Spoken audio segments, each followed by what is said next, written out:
ఋతుపవనాలు వచ్చి వాతావరణం చల్లబడింది. కానీ రైతాంగంలో ఆందోళన మొదలైంది.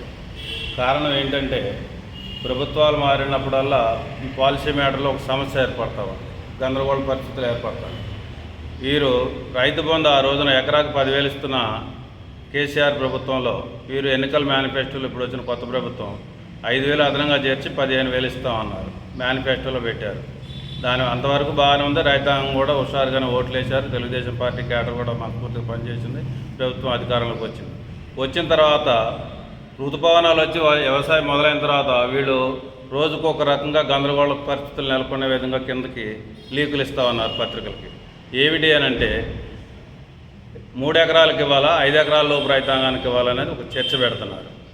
ఈ చర్చ మీలో పెట్టుకుని పత్రికలకి లీక్ చేసే బదులు అఖిలపక్షం మీటింగ్ పెట్టండి, లేదా రైతు సంఘాలను పిలిపియండి, ఎన్ని ఎకరాల వరకు ఇస్తే బాగుంటుంది అనేది ఒక డిస్కషన్ తీసుకోండి. రైతు సూచనలు తీసుకుని దాని మీద మీరు మంత్రివర్గ సహచరులు డిస్కషన్ చేసుకుని ఒక పాలసీ మ్యాటర్ మీద ముందుకెళ్ళిపోండి.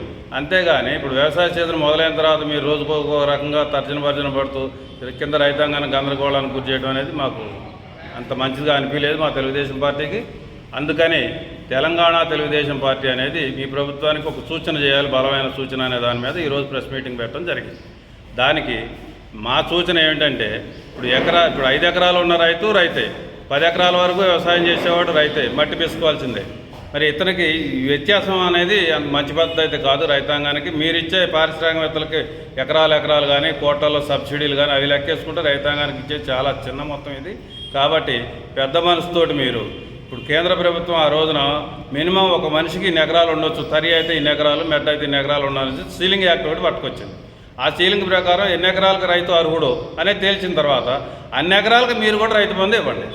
సో కాకపోతే పండే పొలమా బీడు ఉన్న పొలం అనేది మీరు ఇప్పుడు మీ కింద అధికారులు ఉన్నారు కాబట్టి, వ్యవసాయ శాఖ అధికారులు ఉన్నారు, రెవెన్యూ అధికారులు ఉన్నారు, వాళ్ళతో సమన్వయ కమిటీ చేయండి. పండే పొలాల వరకు మీరు ఎంచుకుని రైతు బంధు రిలీజ్ చేయండి. అంతే తప్ప 5 ఎకరాలు 3 ఎకరాలు అనేది మంచి పద్ధతి కాదు. మీకు ఇంకా గందరగోళం ఏదైనా ఉంటే రైతు కమిటీలని పిలిపించండి, ఆల్ పార్టీస్ని పిలిపించండి, అఖిలపక్షాన్ని పిలిపించండి, మా వాదన మేము వినిపిస్తాం. మొత్తం మీద దీని మీద అయితే తెలంగాణ తెలుగుదేశం పార్టీ మటుకి ఒక నిర్ణయానికి వచ్చింది. సీలింగ్ యాక్ట్ ప్రకారం మనిషి ఒక రైతు ఎన్ని ఎకరాలు కారు కూడా అన్ని ఎకరాలకు రైతు బంధు వేయాలనేది మా డిమాండ్. అట్లాగే రుణమాఫీ విషయంలో కూడా ఆ రోజు మీరు మేనిఫెస్టోలో ఇన్ని ఎకరాల వరకు రైతుకే రుణమాఫీ ఇస్తామని పెట్టలే.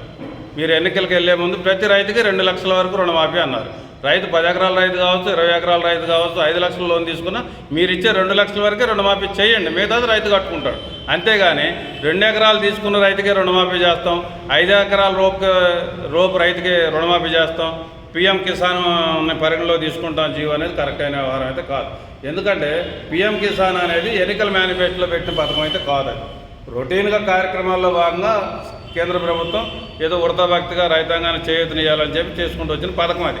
దాన్ని మీరు పరిగణలో తీసుకుంటే సాధ్యపడతాయి. ఎందుకు అనంటే మీరు ఖచ్చితంగా 2 లక్షలు రుణమాఫీ చేస్తామని మొన్న పార్లమెంట్ ఎలక్షన్స్లో కూడా ప్రమాణం చేశారు. 5 ఎకరాల లోపు రైతుకే చేస్తామని ఆ రోజున కూడా చెప్పలే. ప్రతి రైతుకి 2 లక్షలు రుణమాఫీ చేస్తామని ఘంటాపథంగా చెప్పారు. ఈ రోజున ఏ జీవో తీసుకుంటే మనకు భారం తగ్గుతుందనే విధంగా మీరు చర్చలు చేయడం అనేది భావ్యమైన పద్ధతి అయితే కాదు. దీన్ని కూడా తెలంగాణ తెలుగుదేశం పార్టీ ఒప్పుకోవట్లేదు.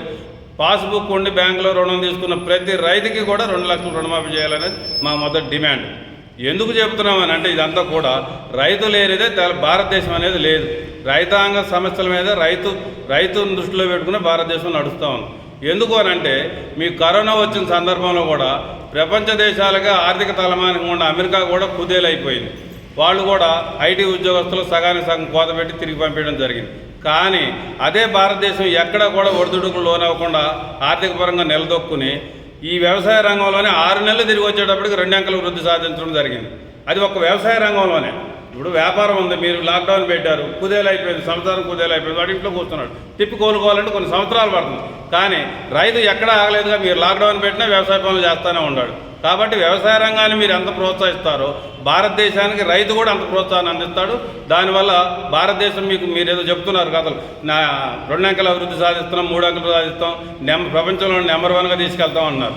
నెంబర్ 1గా తీసుకెళ్లాలంటే మీరు మాటల్లో కాదు చేతల్లో చూపించాలి. ఎవరైనా సరే, కేంద్ర ప్రభుత్వమైనా రాష్ట్ర ప్రభుత్వం అయినా సరే, 2 అంకెల వృద్ధి సాధించాలన్నా, నెంబర్ 1 స్థాయికి ప్రపంచంలో తీసుకెళ్లాలన్నా మీరు రైతుకు విరివిగా ప్రోత్సాహాలు అందిస్తేనే, రైతాంగం వృద్ధి చెందితేనే దేశం ముందుకెళ్ళడం జరుగుద్ది, వృద్ధి సాధించడం జరుగుద్ది. కాబట్టి రైతాంగాన్ని చిన్నచూపు చూడకుండా మీకు ఏదైనా కన్ఫ్యూజన్ కనుక ఉంటే రైతాంగాన్ని రైతు సమస్యల మీద మీరు అఖిలపక్షం మీటింగ్ పెట్టండి, లేదా ఆల్ పార్టీస్ మీటింగ్ పెట్టండి, రైతు సంఘాలను పిలిపియండి. మా తరపున మేము చెప్పదలుచుకుని క్లారిటీగా చెప్తాం. దాని మీద మీరు నిర్ణయం తీసుకోండి. ఏది ఏమైనా త్వరితగతిన చేయాలి. ఎందుకంటే రైతులు పనులు మొదలుపెట్టారు, గందరగోళ పరిస్థితుల్లో ఉన్నారు, ఆందోళనలో ఉన్నారు. కాబట్టి ఈ సమస్యలన్నిటి మీద తెలుగుదేశం స్పందిస్తూ ఉంది. దీనికి మీరు ఏదో విమర్శగా కాకుండా సద్విమర్శగా తీసుకోండి, సూచనగా తీసుకుని దీని మీద ఏమంటే స్పందిస్తారని మేము ఆశిస్తున్నాం. దీని ఇంకోటి కూడా ఏంటంటే, వర్షం వచ్చింది అని అంటే ఒక వ్యాపారస్తుడు ఇంటికి ఫోన్ చేసి అరే బిడ్డ తడవబాకురా, జాగ్రత్తగా ఉండు, జలుబు చేద్దని చెప్తాడు. ఇంకొక నాయకుడు కూడా అంతే చెప్తాడు. కానీ ఒక రైతు మాత్రం పొలంలో నుంచి ఫోన్ చేసి వర్షం వచ్చిందిరా బిడ్డ పొలుగు పారా తీసుకుంటారా అని చెప్పి, గండి పడిందని చెప్పి పిల్లవాడిని కూడా వానలో తడుస్తూ గంతులేస్తూ పని చేస్తూ మట్టి బిసికి పంట పండిస్తే దేశానికి అన్నం పెట్టేది. ఇంత చరిత్ర ఉన్న రైతాంగాన్ని మీరు ఇతోధికంగా ఆదుకోవాలి తప్ప ఏ జీవో తీసుకుంటే భారం తగ్గుద్ది అనేది మటుకు ఆలోచించడం భావ్యం కాదు. ముఖ్యంగా తెలంగాణ తెలుగుదేశం పార్టీ డిమాండ్ చేస్తామన్న దీని మీద మీరు ఈ రైతాంగ సమస్యల మీద వెంటనే ఆల్ పార్టీస్ మీటింగ్ పెట్టి ముందుకెళ్తారని ఆశిస్తూ సెలవు తీసుకున్నాం. జై తెలుగుదేశం, జై చంద్రబాబు. ఆదుకోవాల్సిన అవసరం ఉన్నది.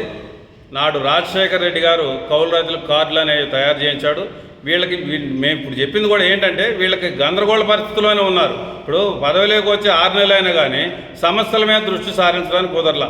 సరే, మళ్ళీ ఎలక్షన్ మీద ఎలక్షన్ రావడం, కోడ్ రావడం వలన సంథింగ్ ఏది జరిగిందో మనకైతే తెలియదులే. కానీ దాని మీద తెలంగాణ రాష్ట్ర వ్యాప్తంగా 15 నుంచి సుమారుగా 20 లక్షల దాకా కౌలు రైతులు ఉన్నారు. దీని మీద తెలుగుదేశం పార్టీ స్టాండ్ ఏంటి? తెలుగుదేశం పార్టీ కూడా కౌలు రైతాంగాన్ని కూడా హితోధికంగా ఆదుకోవాలనే మా డిమాండు. వాళ్ళకు కూడా మీరు ఎన్నికల హామీలో పొందుపరిచిన విధంగా రైతు పెట్టుబడి సాయం ఇవ్వాలనేది మా డిమాండ్. దాన్ని మేము కట్టుబడి ఉన్నాం. సార్ ఒకటి చెప్పండి, రాష్ట్ర వ్యవసాయ శాఖ మంత్రి ఖమ్మం జిల్లా తుమ్మల నాగేశ్వరరావు గారు, ఓకే, మీరు కూడా తెలుగుదేశం పార్టీ ఎమ్మెల్యే ఎన్నికల్లో పెద్ద ఎత్తున మద్దతు ఇచ్చారు. అంటే పార్టీ లైన్గా పార్టీ ప్రయోజనాలకు సంబంధించి. సరే, అది మీ అంతర్గత వ్యవహారం. కానీ పబ్లిక్ తరపున మీరు మాట్లాడే క్రమంలో తుమ్మల నాగేశ్వరరావు గారు రాష్ట్ర వ్యవసాయ శాఖ మంత్రిగా ఉన్నారు కదా, మరి తుమ్మల నాగేశ్వరరావు గారిని ఖమ్మం పార్లమెంటరీ పార్టీ రైతు సంఘాలతో కలిసి, మిగతా పార్టీ సంఘాలతో కలిసి ఆయన వినతిపత్రం ఇచ్చి ఈ సమస్యని మంత్రి గారి దృష్టికి, ప్రభుత్వం దృష్టికి తీసుకుపోయే అవకాశం ఉందంటారా? ఇప్పుడు ఈ మీడియా ద్వారానే మంత్రి గారు స్పందించాలని మేము కోరుతా ఉన్నాం. ఇంకోటి కూడా ఏంటంటే, వినతిపత్రాలు ఇవ్వటం, రిప్రజెంట్ చేయడం తప్పకుండా ఇస్తామండి. ఇప్పుడు మేము చెప్పిన పాయింట్స్ మీద కనుక ప్రభుత్వం స్పందించకపోతే తప్పకుండా ఆల్ పార్టీస్ని కలుపుకుని మేము ఒక వినతిపత్రం తీసుకుని వ్యవసాయ శాఖ మంత్రి గారిని కలుస్తాం. ఈ సమస్యల మీద స్పందించి మీరు ముందుకెళ్లాలని కోరుతాం. ఎందుకంటే ఆయన ఎజెండా కూడా అభివృద్ధి విషయంలో తేడా లేదు. కాకపోతే ఇట్లాంటి సమస్యలు కొన్ని ఎదురైనప్పుడు ఎవరికైనా ఇబ్బంది కలుగుతుంది. వీటన్నిటి మీద ఇప్పుడు కనుక తక్షణం స్పందించి నిర్ణయం తీసుకోకపోతే మేము ఆల్ పార్టీస్ని తీసుకుని మేము వ్యవసాయ శాఖ మంత్రి గారిని కలిసి రిప్రజెంటేషన్ తప్పకుండా ఇస్తాం రైతాంగ సమస్యల మీద.